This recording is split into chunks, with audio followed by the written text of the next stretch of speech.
Hindi mo na ba kami binibigyan ng pagpapahalaga? Pa, hindi naman ho sa ganun. You don't understand me eh. Kahit naman ho ako, ayoko sana. Kaya lang... Ayaw mo naman pala. Why do you go around with that guy? Nandiyan si Winston? Si Del Austria? Ang dami-daming mayaman at tituladong tao dyan. Bakit doon sa pipitsugin mo si Kero ka pa pumatol? My God, Ana!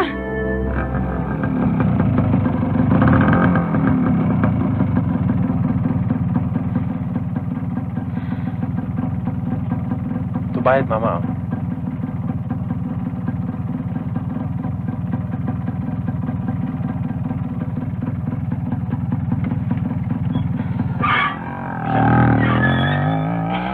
Hindi ka ba natatakot sa gagawin natin? Huwag kang magalala. Ako bahala sa'yo. Panahon na para magkaunawa ng mga pamilya natin.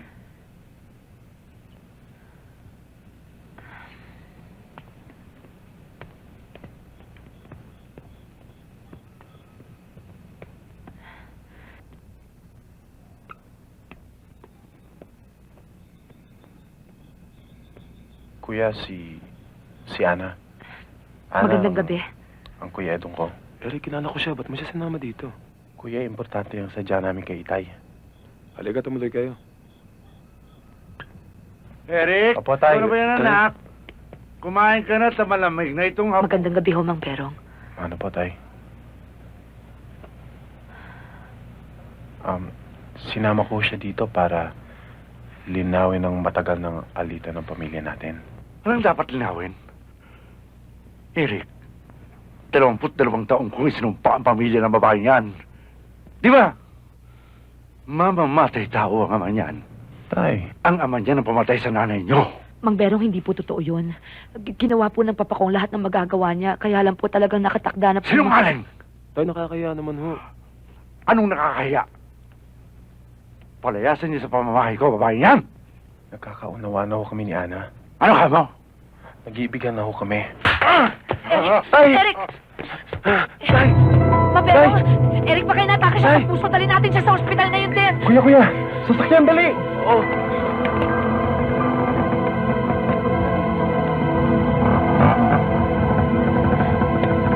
Kuya, eto. Eric, dali! Yung ulo niya. Kuya, yung ulo niya. Tulungan mo ako! Diretso niyo siya sa emergency room. Nurse!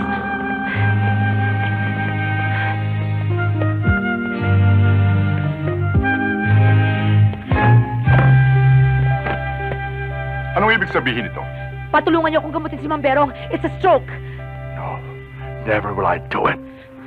Papa, and scrub. Kundi mamamatay ng isang rason at magiging totoong lahat ng sinasabi ni Mang Berong tungkol sa inyo. Papa, please, doktor ka pa rin. May pananagutan tayo sa tao at sa Diyos. Please, Papa.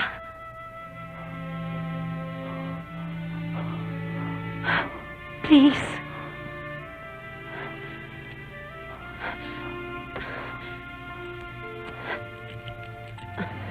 $210 over Nurse. 140. Diazoxide, 300 milligrams. Faster.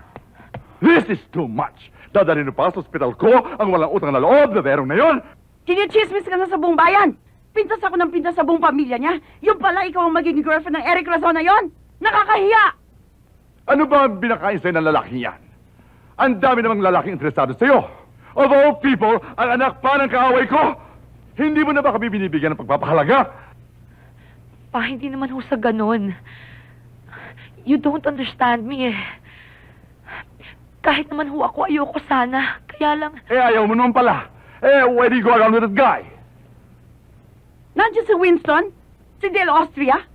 Ang dami-daming mayaman at tituladong tao dyan. Bakit doon sa pipitsugin mo si Kero ka pa pumatol? My God, Ana! I thought you were more intelligent than that. Akala ko ba, career ang priority move mo? At anong narinig ko, na natalo ka daw sa Dr. Jose Rizal Awards? Akala ko ba gusto mo magpakadalubhasa sa abroad? Well, go ahead and do it. Huwag lang sa Eric na yan. At nagbakasyon ka rito. Akala ko para mag-recharge. Yung pala, makikipagkita ka lang sa rason na yon.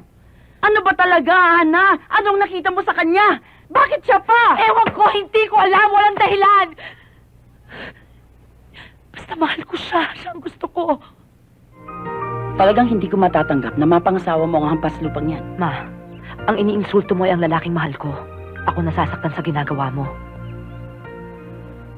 Nakikipag-usap kami sa inyo, hindi para humingi ng permiso sa aming pag-iibigan. Gusto naming malaman ninyo bilang respeto ng anak sa kanyang mga magulang. Respeto ba yung ayaw mo kami sundin? Pancho? Pancho, ano ba ito? Pa, nagmamahalan po kami. I know you understand how I feel. Ikaw, lalaki.